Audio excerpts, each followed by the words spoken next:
We're on. Hi, everybody. Um, we're back here at Good Natured World headquarters for tonight. I got a little different setup. My camera and my microphone are back at Casa Auto. So boy, I look kind of like I'm at the when Batman used to have the villains' houses were always their hideouts were always on an angle. I don't have this quite straightened up the way it needs to be. Yeah, close enough.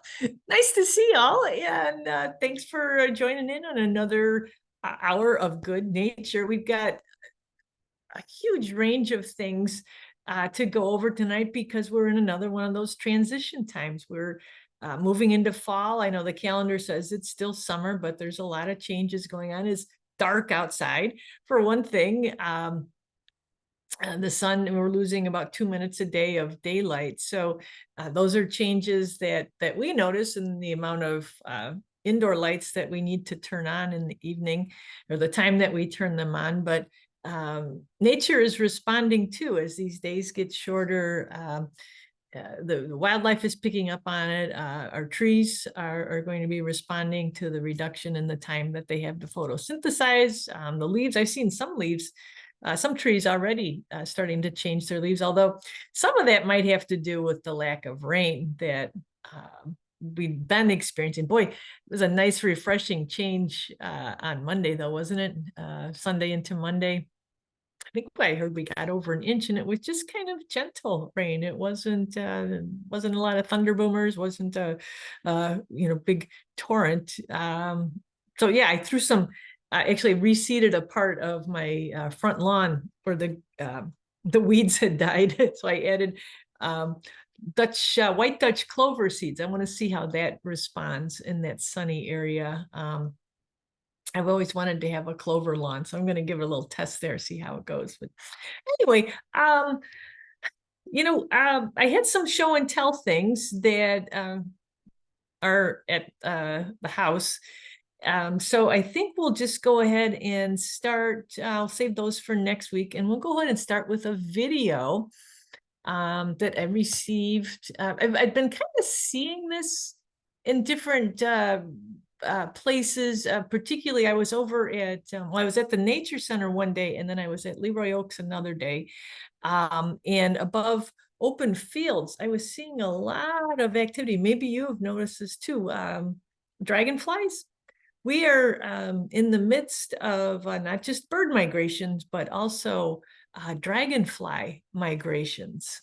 There's a few species that we have in this area. One, probably our largest local dragonfly, the green darner, that is one that is now starting to be documented. And I kind of wonder, I was reading up on some of the data that's been collected on migrating dragonflies, if just like, it wasn't until I think it was the 1970s that we discovered that monarch butterflies migrate.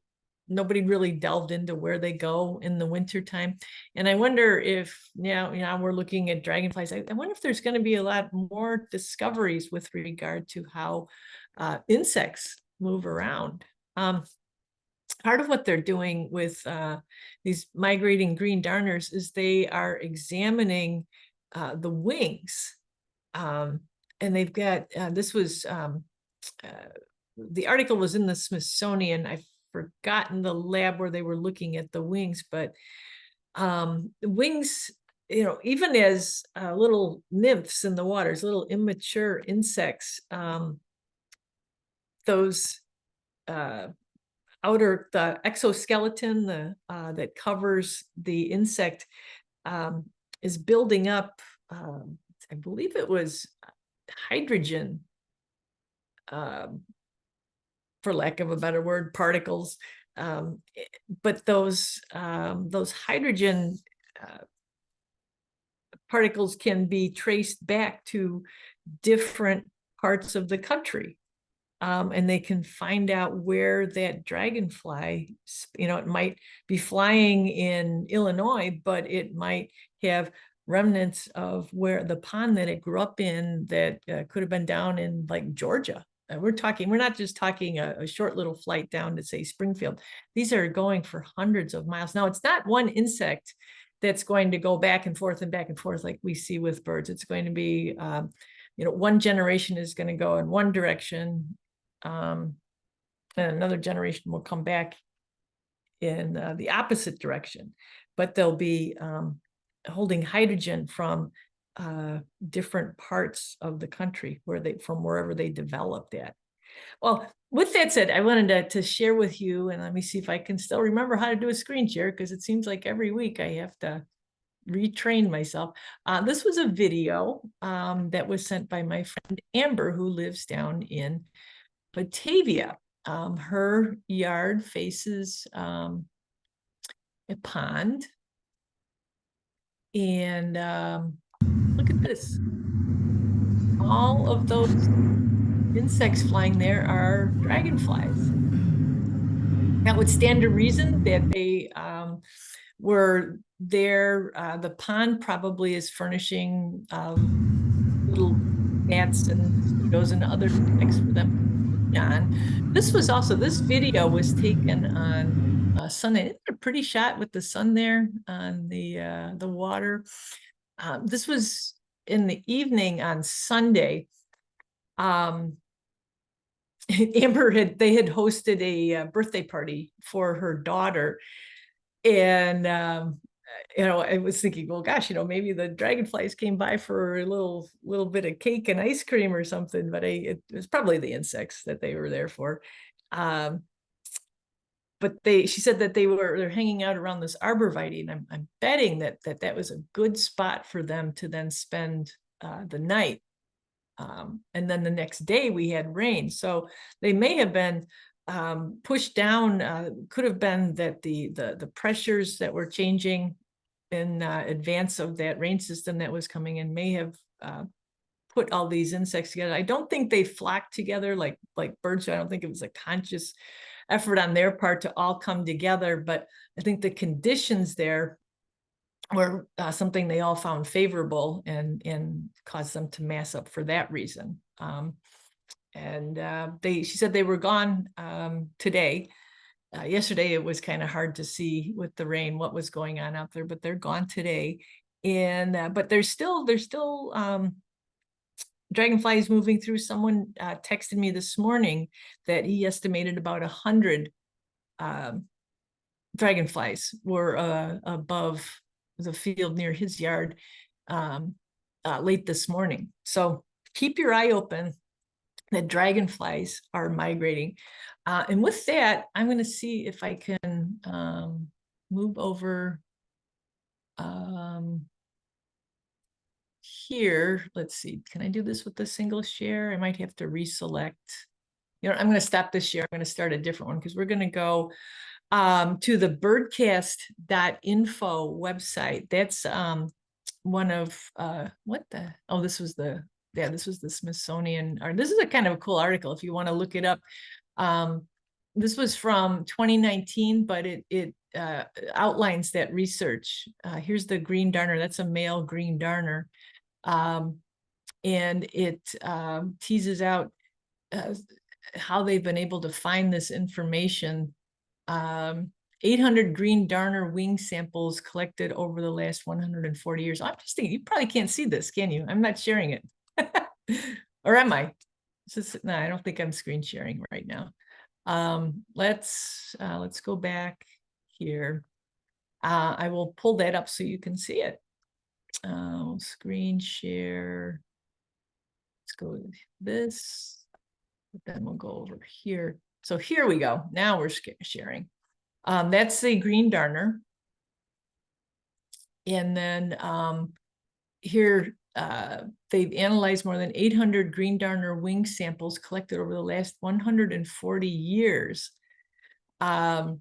So yeah, it's something you might want to check out. Science News, that's another good publication that you might be able to see the actual research there as opposed to this digested format here. But this was January 9th of 2019 from Smithsonian Magazine. And move this down out of the way here because now we want to go to cast. So yeah, birdcast.info is one of many, many websites that the Cornell Lab of Ornithology collaborates on and puts out there as a means of tracking what's going on with our birds. Here's the map. So tonight, and this is a nationwide figure, 348 million birds are predicted to be on the move. Now, this map shows via colors where the greatest numbers of birds are moving. The lighter the color, the more birds there are. And you can see here's Illinois. We're still pretty bright. We're in the orangish category, which is kind of medium high. But look at Indiana and southern Illinois. If we look down here, they've got forecasts for tomorrow night, and you can see that movement towards the southeast. And then this would be on Thursday night, the 14th. See how the center has moved over here to the East Coast. There's also, if we go back to tonight, there's a lot of movement down here in Texas as some of these birds are going to be making their way down into Mexico, Central America, some even down to South America. I think there's some birds, and this doesn't really show what goes on over the Gulf of Mexico, but there are some birds that will go out over the water too as they head on their way. So that's the national look, but then you can go here to the, sounds so, scientific, the migration dashboard here. Let's type in Kane County, Illinois, not Utah. So right now, they're saying that 22,000 birds are in flight over our heads here in Kane County. About 2,000 have gone over so far. And I believe the prediction, I had this up earlier before it got dark out, and it was up in the into the millions, I believe, that will be moving through tonight. So conditions are good. The wind's not too strong, and the skies were clear. This also gives you an idea of who is coming through. We've got a lot of warblers here that are still on the move. Swainson's thrush, peewees, a couple of flycatchers here, a gnatcatcher, the eastern wood peewee. Well, actually, gnatcatchers are, I believe, they're a type of warbler. Gray-cheeked thrush.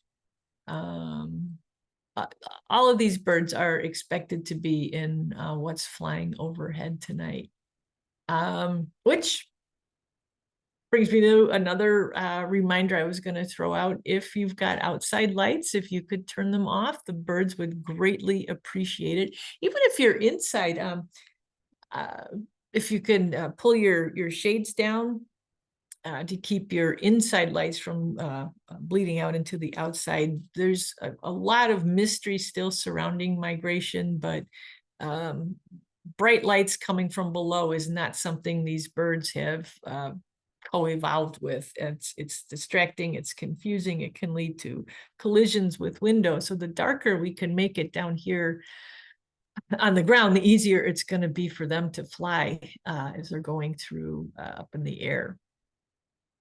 I believe tonight too, I know tonight was the Chimney Swift Sit, King County Audubon.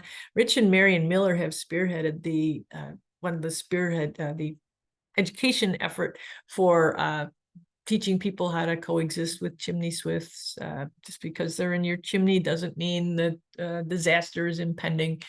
Just means you probably want to get your chimney swept out before you use it again in the fall. The cool thing is the birds are here when our chimneys are not really being used, so those chimneys that are attached to fireplaces. And there's a lot of chimneys around here that are in use right now. Marbury Cleaners over here on the east side of St. Charles was at Main and 4th Avenues. Last Friday night, there were 800 85 chimney swifts going into that chimney. And I think the forecast for tonight at the Burgess Norton factory in Geneva for the chimney swift sit, I think they were looking into the thousands of birds that would be taking shelter there as they make their way south and down into, I think they go all the way down into South America. So lots and lots of things on the move. Let's see, with that said, let's just go ahead and go over here. We're actually gonna reel things back in for a little bit. As I was preparing for tonight's program, I found these pictures that I'd sort of forgotten about. This is back, goes back to when I was up in northern Wisconsin, which is over a month ago already. I was up there the end of July. And I sat down on a bench. This was in the town of Saint Germain. My friends that I was staying with had said I should go check out the flea market in downtown Saint Germain, and I was just kind of taking. It was a beautiful day. I think I was eating a bratwurst. Because what else do you do when you're at a flea market in Wisconsin, right? And anyway, I looked down and I saw this caterpillar on the ground, and it was unlike one I had seen ever before. I'm hoping this video will play for us because this is just really crazy. Look at this thing. I thought that I had injured it, but it turns out this is just probably really hated that I came along, or that it chose that moment to be inching across the sand. I actually noticed it moving, and it kept, as it was inching itself along, it kept tipping over, and I thought maybe it was hurt. And then the way it thrashed around like this, that didn't do anything to make me feel any better about it. It was fun to play with, though. Well, after a little bit of time, I picked it up and I took it over. I was sitting underneath a lot of pine trees, so I put it up here on the bark of the pine, and then it adopted this posture to probably to blend in. I would imagine, especially if it was up on the part of the tree where there were needles. See how it's got green like a pine needle, and then it's got white as if, you know, light is hitting one side of it, and then there's even some brown over here to mimic, because a lot of pine trees will have green needles, but they'll also have some brown ones mixed in. So I can imagine this is some pretty handy camouflage to have. Well, the question remained, what caterpillar was this? And it's let's go back here. It's actually a caterpillar called a Zale. And I don't know if it's Zale, it might be pronounced Zale. If we do the Latin pronunciation, it's spelled Z-A-L-E. And BugGuide had a great description of these caterpillars. They said that they're muscular, and they fling themselves as a means of deterring predators. They're not afraid to twitch and flip and bend. So even though I'm not 100% sure of the species, in fact, let's see if we go to BugGuide here. There's only a few species to choose from here. Let's go with BugGuide. There we go. Exceptionally muscular is how they're described. Capable of hurling themselves from their perch when alarmed. So let's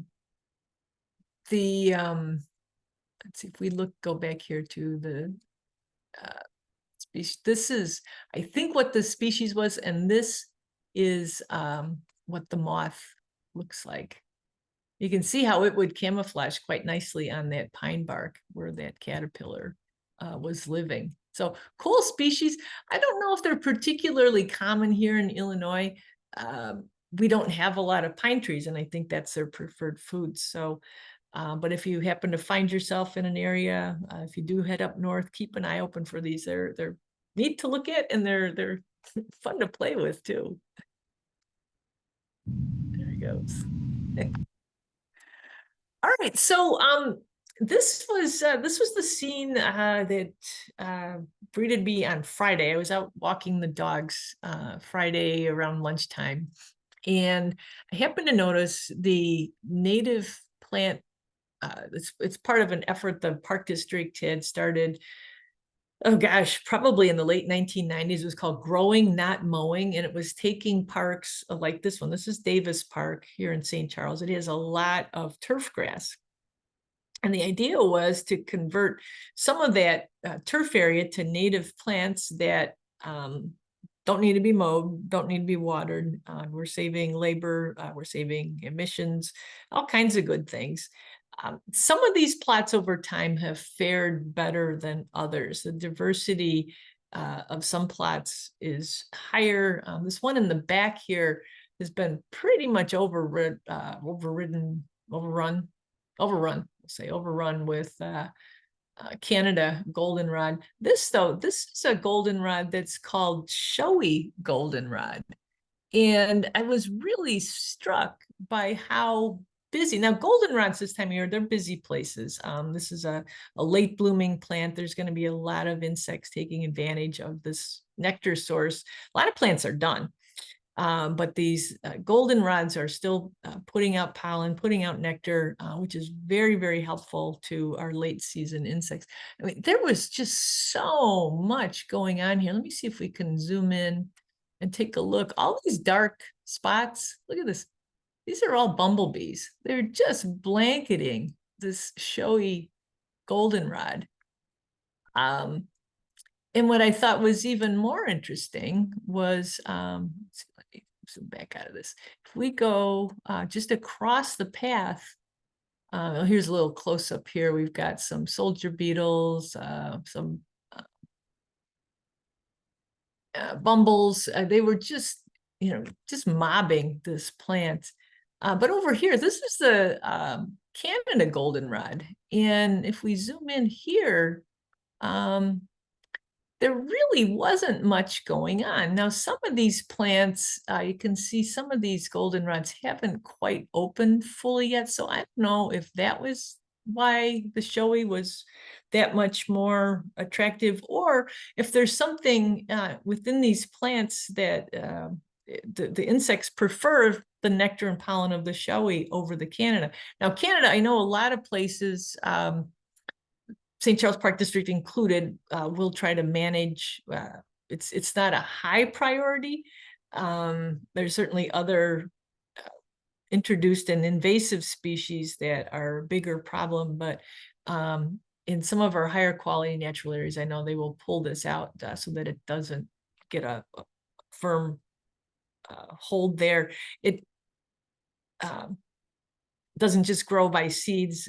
There's also a network underneath the ground of runners, so it can form a thick stand and exclude other plants. So it is a goldenrod that grows pretty aggressively. And the bees, I don't know if it was they had a choice and they preferred the showy, or if this, again, this Canada goldenrod wasn't quite mature enough for their liking. But it was just, to me, it was very striking.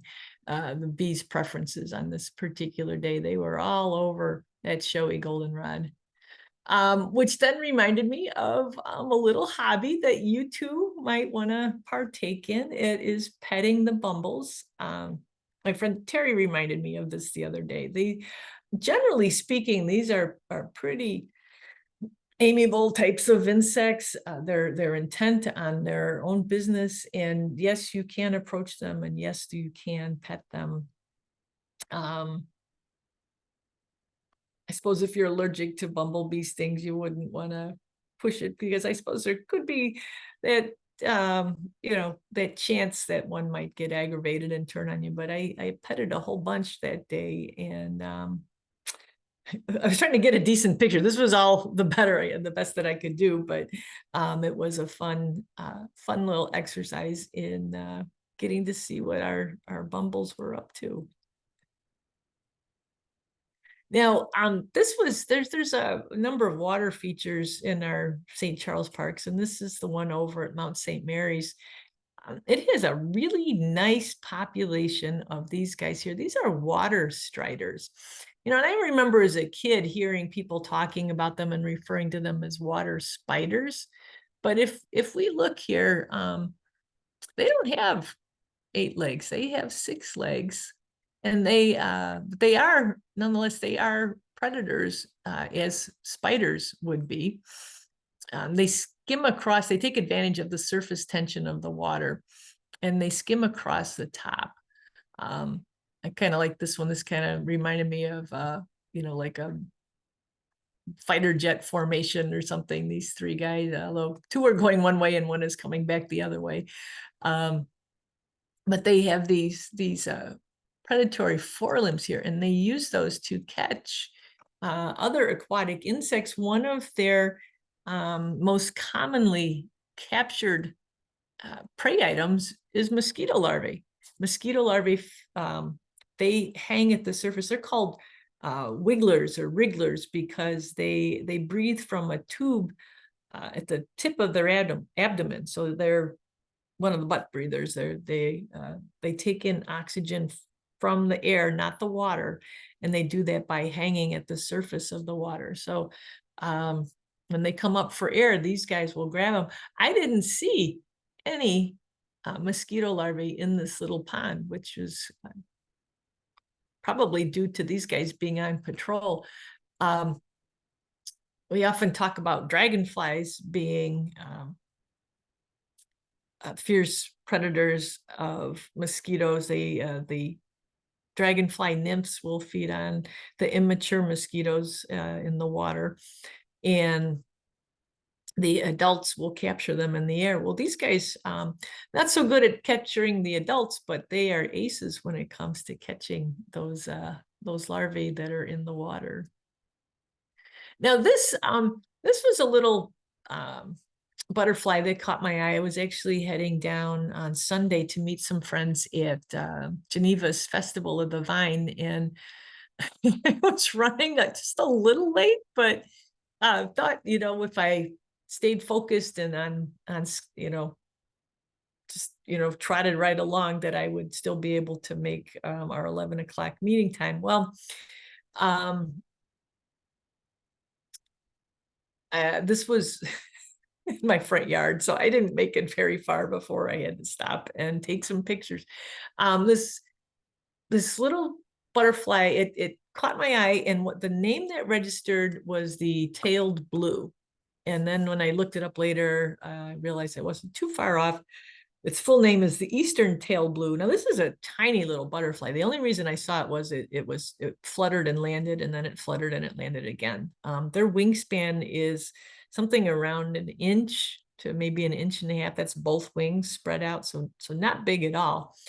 And then it you know, took me a while to get down, get an angle. I wanted to move some blades of grass out of the way, but that just wasn't possible. So this is a butterfly that is fairly common in this area at this time of the year, but you have to just kind of be looking down, or be aware of small fluttering things in order to catch a glimpse of one of these butterflies. Now, the very next day, a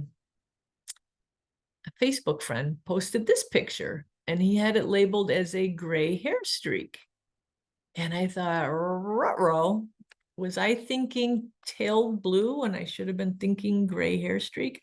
So I looked up the difference between the two, and it's in these markings here. The gray hair streaks markings are described as being more orderly, and the tailed blue markings are described as being more haphazard, or kind of more of a messy bunch of dots on the side. This would be the underwing of these these butterflies, but similar size and actually similar color. Now this one's called a gray hairstreak, but especially when they, and this is how they tend to rest. They will oftentimes have their wings up like that. This one does have more of a blue cast to it when it flies, but something you might want to keep your eyes open for. Now that we're talking about it, I'm a little curious here what the food plans are for these butterflies, the eastern-tailed blue. They feed on, female lays her single eggs on the flower buds or stems of a host plant like white or red clover. Well, guess what I have growing in my yard? White clover. So maybe I interrupted some egg laying activity. Although she appears to be resting there on a dandelion, but clover was all around. In fact, there's a dried clover head seed. Super cool little tiny butterflies. Let's see the gray hairstreak. I wonder what they are feeding on, having their eggs laid on. I'm kind of wondering too if maybe this is a species where they overwinter as eggs. Gray hairstreak has an extensive list of larval host plants, mainly mallows and legumes.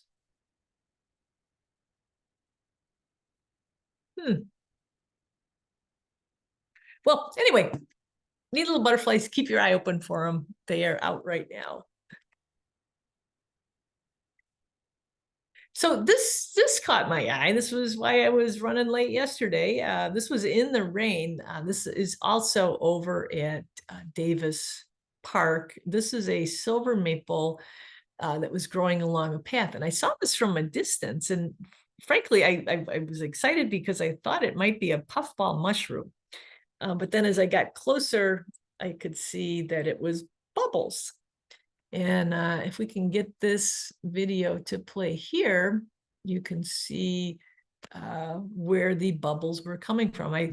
There were 3 maples in the area there, and this was in the rain yesterday. This was the only one, though, that had this foamy, bubbly stuff happening. Did a little investigating. The master gardeners love stuff like this. So there were a lot of states with master gardener explanations of this. This isn't tree fluid that's leaking out. This isn't sap. The tree isn't injured. What's happening, and they said that it especially is, it's especially common after droughts, which would match this case exactly. What's happening is the rainwater is rinsing off substances that have gathered on this tree. They mentioned plant chemicals. We oftentimes in the fall and then again in the spring, as leaves are in the water and decomposing, you'll sometimes see like an oily sheen on the water. Sometimes you'll even see foam like this if the water happens to be moving. If it's a flowing stream, they'll see foam like this build up at the base of rocks. Well, that's plant oils coming together and getting churned up. The rain has been rinsing these exudates from the tree. It's rinsing them down along the bark, and as they roll down the bark, the bark is that rough surface is churning the water, and it's foaming it together and making what looks like soap suds at the base of the tree. Now, one thing I didn't understand, and I haven't been able to figure out, is why it was only this one tree. There were 3 identical species. This was on one side of the path, and the other 2 were on the other side. This was on the east side. The other 2 were on the west side of the path. But they couldn't have been more than 50 feet apart. This was the only one that was doing this. So I don't know why. They also mentioned particulates in the air. So I don't know if that tree position caused it to gather more particles in the air, but it was a kind of a cool phenomenon, and now I want to look for it again. But no, that would mean we'd have to go through another dry spell, and I don't know that I'm ready to do that.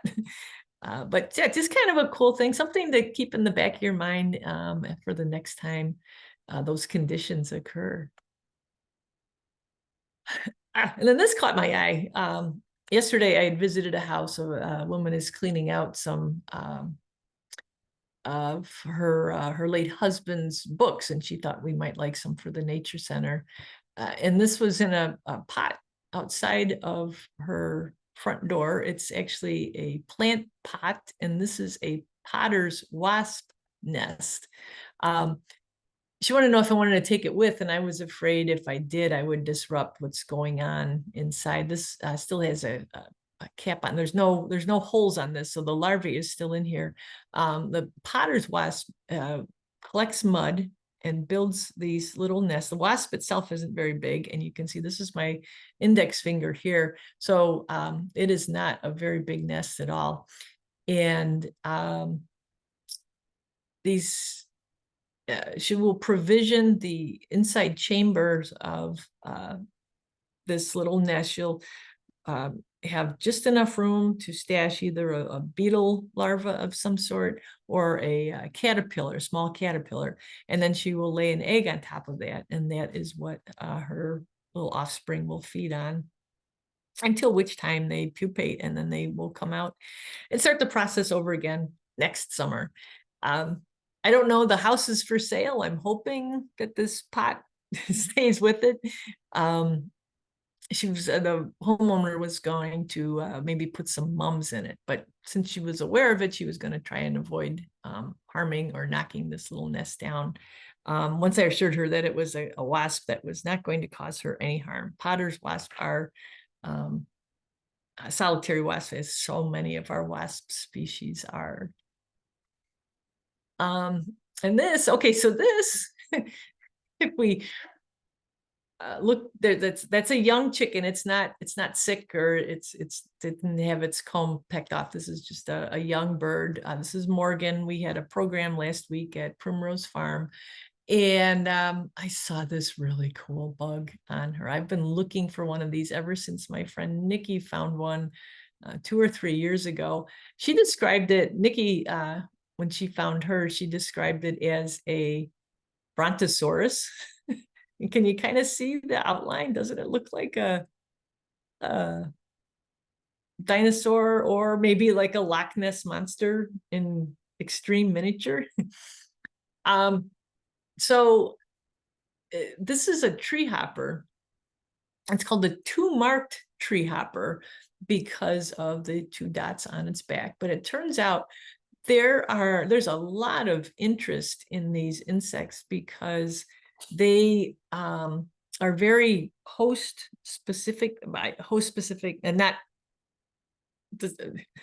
Morgan is not a host in this particular instance. Morgan just happened to be where this treehopper landed.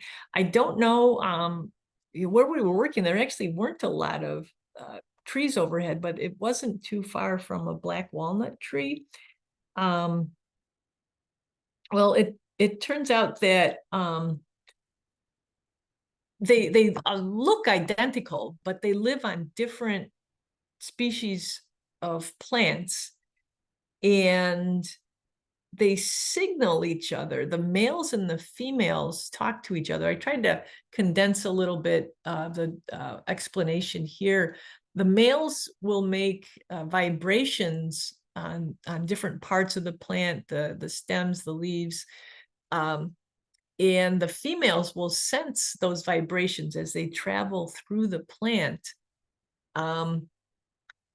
And she will respond back. And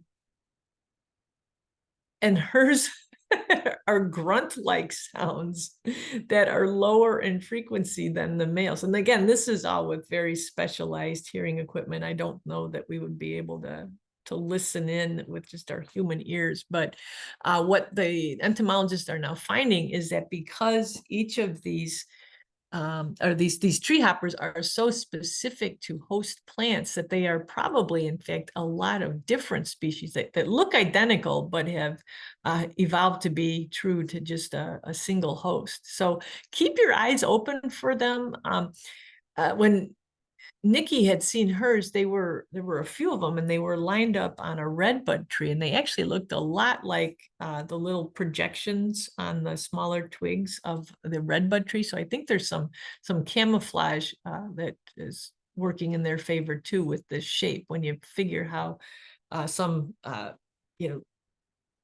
twigs will have stems broken off of them, a lot of them have shapes that look just like this, but it's a cool bug. And even if you don't get into the whole communication end of things, if you just think of it as a tiny dinosaur, that in itself is pretty darn cool. So we got a series of pictures. Actually, Morgan sent me these this morning. She noticed these were milkweed bugs massing on the pods. Here's a mature milkweed bug here, and then these are all the immatures. You can see their tiny little wings are starting to grow. These, as true bugs, they don't go through pupation. They just get bigger and bigger and bigger until finally their wings are done growing and they look like this. But it's something that we also see with these guys, which was a picture that was also sent to me today. These are box elder bugs. Same thing, massing in huge groups in the sunshine. I kind of think our weather of cool dampness yesterday, followed by warm sunshine today, although the temperature remained relatively cool, I think these insects are out gathering warmth as best they can. In fact, this one, look at this. This is a box elder tree in a local residence yard, and it was just covered with mostly immature, but a few mature box elder bugs too. I actually asked her, I haven't heard back, whether her house is near this tree. This is the sort of insect that will try to get into crevices on houses. Sometimes you'll see them massing like this on the side of the warm side of a house, the south side usually, as they try to get up enough heat to be able to function during the day.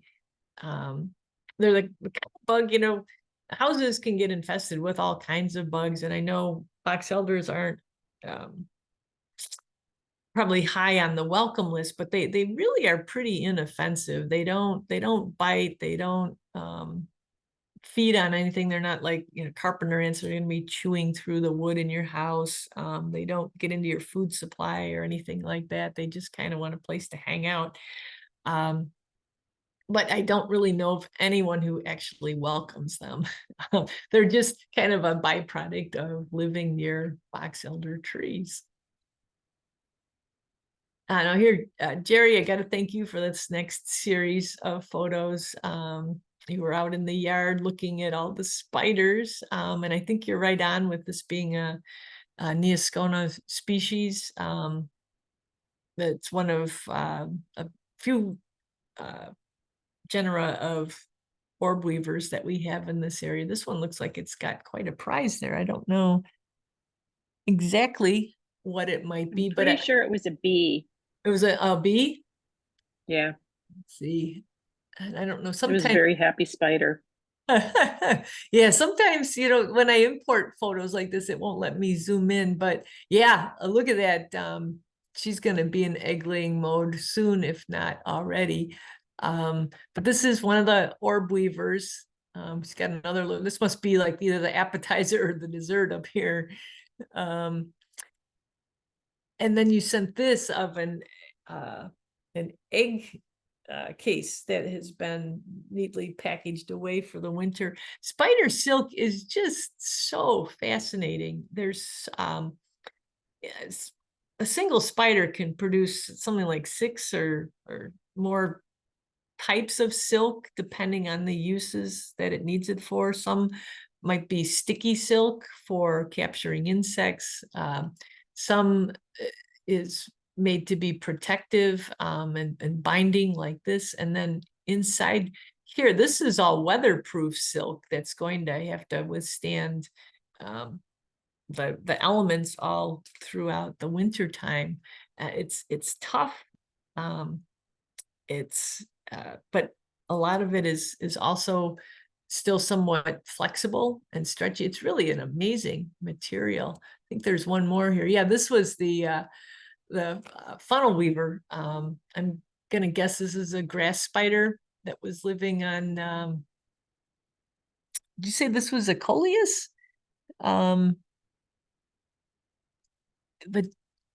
It's an annual. I don't think it's coleus.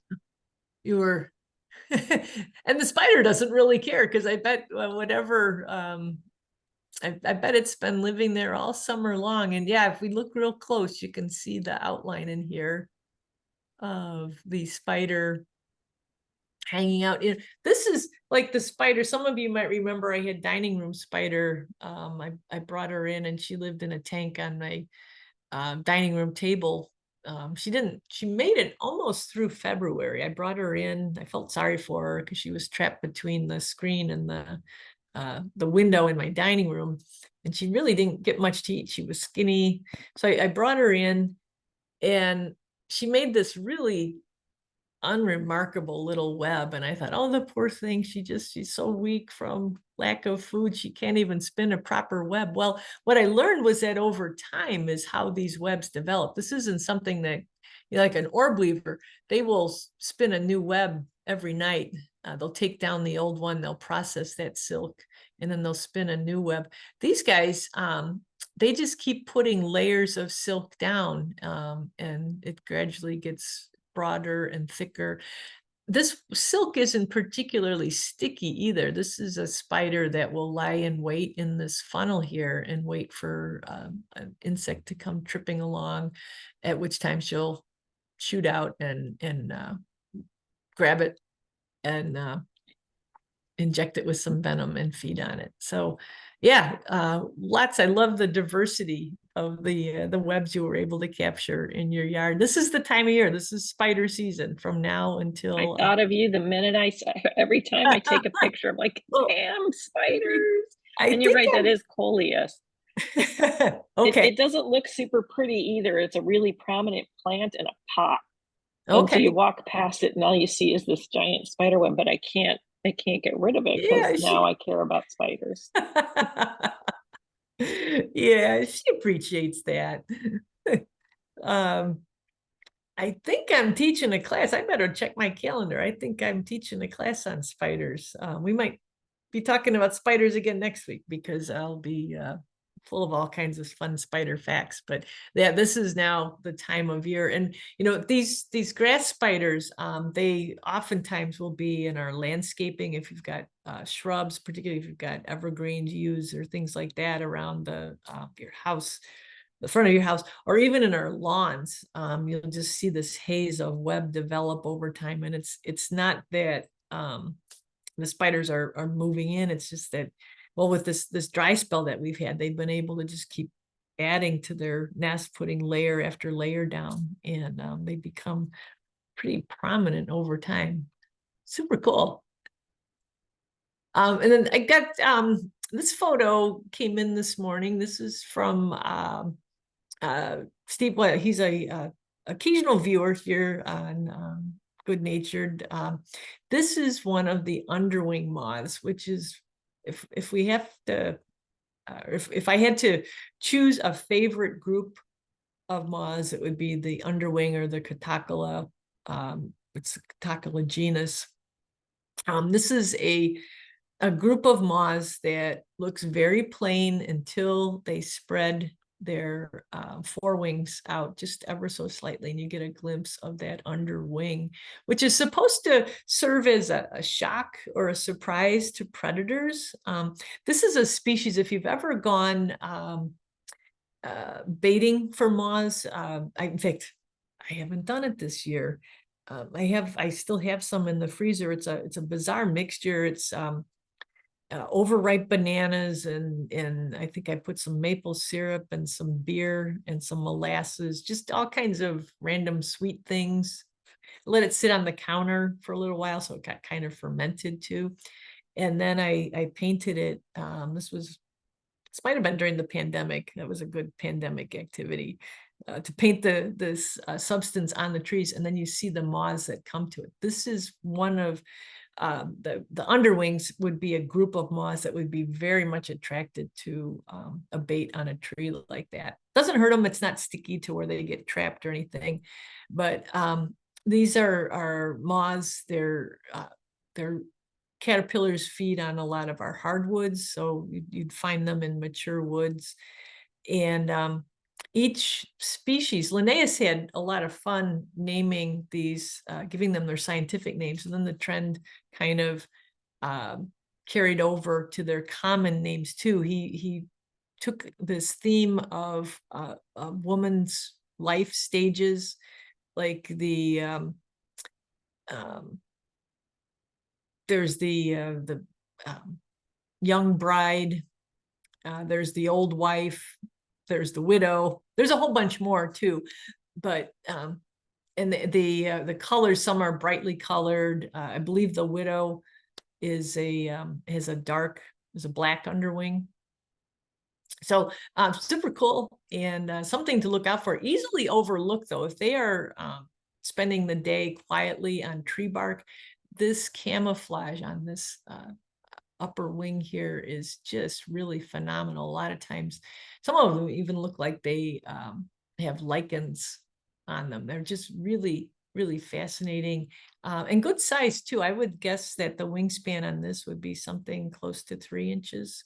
So good size moth, and they're flying right now. Steve also sent these pictures. This is a haul out area. He lives on the Fox River, and this is a very well-worn path that's going up the riverbank and leading to acorns.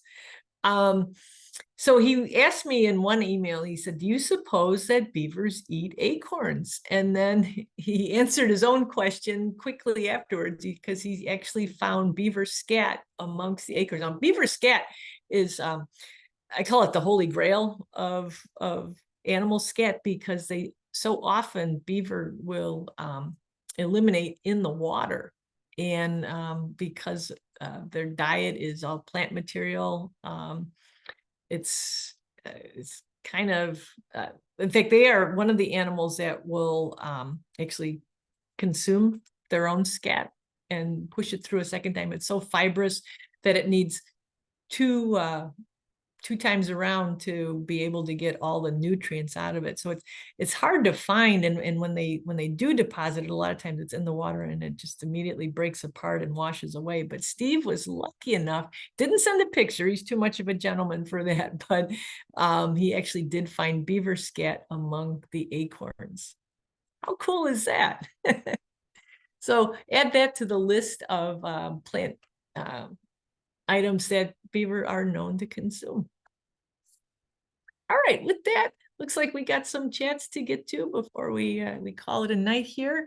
Let's see, what do we have? Oh, were you at the Swift sit?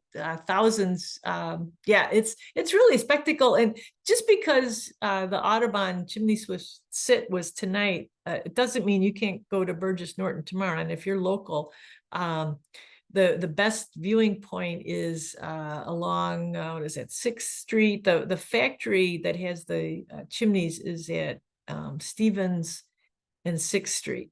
And I guarantee you'll see chimney swifts tomorrow night. You'll probably also see birders.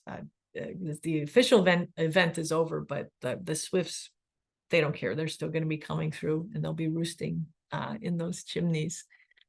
Phil noticed I'm sorry. I happened to drive by and saw these people, and I said, "What are you looking at?"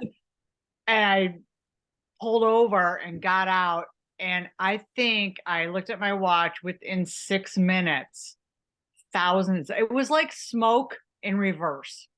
Perfect timing on your part. Yeah, yeah, it's like a Go tomorrow, vortex. call. Well, and it's funny you describe it like that because yeah, you think of a smokestack as having smoke swirling out of it. Sometimes I know people see that and they think they're bats, but at dusk, bats would be, if they were inclined to swirl up and they'd be going up and out as opposed to down and in. Well, great timing. Well, it's really a sight to see if you've got a chance. That's probably the biggest roost in this general area. I mentioned Marbury Cleaners earlier. Best place to view that would be on what's that, Walnut, or on 4th Avenue.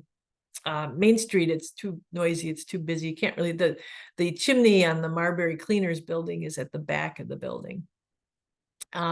Potawatomi Pool, the building there, I know there's been as many as a couple hundred there.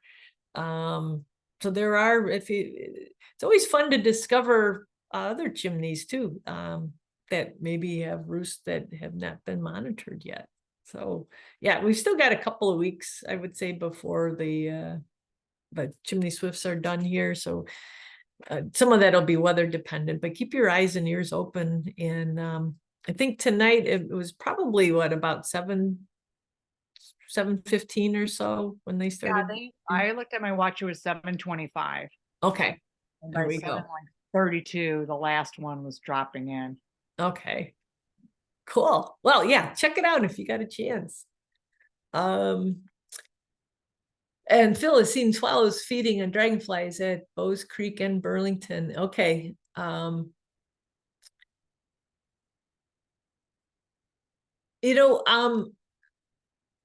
I saw a robin feeding on a dragonfly. So I think it's kind of a coincidence. I think it's more a coincidence of timing and weather conditions that brings them together. I know the swallows are probably thrilled to be, feeding on these pretty hefty insects. That's a good meal for a swallow.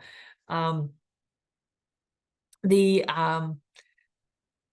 they're long gone. The purple martins, they've been gone for several weeks now. They are known to feed. A lot of people put up martin houses because martins have the reputation of eating mosquitoes, but they're actually better at catching dragonflies than they are mosquitoes. So in a way, they're working against the things that would help us keep our mosquitoes underneath control. So I would say that that they probably do. They're probably on the move at the same time, but I don't think the swallows are following the dragonflies as a food source. I think it's just a happy coincidence that these things are happening at the same time. And yes, Jim and Diane, thank you so much. Those plots. So we've got some attention now being paid to them. There was, and I don't know, because here at the Park District we've got a lot of different little spinning worlds that don't always communicate the best. There's parts of the Parks Department that I think want to see those plots go away, but if we can get them looking nice, and through your efforts, Jim and Diane had been out there a couple of weeks ago and pulled the Queen Anne's lace that was threatening the diversity around the edges of those couple of those plots. So I think there's 5 altogether, and if I think some of them are going to need a little extra boost to get especially that one that's overloaded with the Canada goldenrod. But yeah, much appreciate your efforts, and we'll see how much more we can bump up that diversity in those plots. Oh, pond skaters. Of course, they have a nicer name for it. And they really do. I remember as a kid watching them, and just thinking that they just, the way they scoot along, they really do look like they're skating. I love that. Big bunches of foam. Okay. Yeah, I'm pretty sure it's these drought conditions followed by rain produce all kinds of things, and the churning of the water, particularly below the dam, so these will form these big, it does look like soap suds, and it is kind of, I guess, if we were to break down soap into the chemical components, the oils and surfactants and things like that all kind of, what occurs naturally has similar properties to what is made in factories. So, and would a potter's wasp structure be considered a gall? I don't think so, Diane, because a gall, I don't know what the word by word definition is, but a gall is usually it's plant material. It's a reaction that the plant has in response to an egg, a female insect laying an egg on it, and those insects that lay those eggs are usually pretty host specific, like our goldenrod galls. A goldenrod gall wasp wouldn't lay an egg on say a peony or a rose or anything. It needs to be on that specific plant, and then that plant, do I have? Yeah, here's a goldenrod gall right here. What do you know? This one emptied successfully. There's a hole right here. Can you see that round hole? So we know that the little larvae that was inside there matured and popped its way out and went off on its way. But this is made of goldenrod stem material, whereas a potter's wasp, it's mud that the little wasp has dragged over and crafted that cool looking, almost like a teeny tiny little urn. I looked it up after I posted that, and I see that, I mean, usually a gall is referred to as a plant gall. Okay. So, but I was wondering about the potter structure. Was there just one egg laid in there? Yes. Yeah. Okay. So I mean, essentially it's like a gall. And that, in that respect, yes. Yeah. Okay. Like this was home, and this, you know, a friend, a fellow interpretive naturalist had one time described goldenrod galls as the little gall larvae, the wasp larvae, being surrounded by its favorite food. Mm-hmm. And I've always had that image of, like, you know, being surrounded by, I don't know, chocolate cake or Italian beef or something. Just then my job would be to eat and eat and eat until the cake sounds better than the beef to me. Yeah, I had a beef for lunch. I hadn't had one in a long time. It's still on my brain. Okay. All right, and you're welcome. And Ralph and Ann, those plots are at Davis School. So 7th Street and Horn, between Horn and Fellows. This is one of those arrangements where the school district has half of the parcel, and that's where you've got the school, and there's 2 playgrounds and a parking lot. And then there's a line of trees that forms the border, and then it becomes Davis Park. And Davis Park has 2 ball fields and these 5 growing, not mowing plots. One corner of one of those plots is actually part of the St. Charles Mayor's Monarch Pledge. We had a Girl Scout troop refurbish one area of it a few years ago. But as so often happens with scout groups, there was a big head of steam with that leadership of that troop.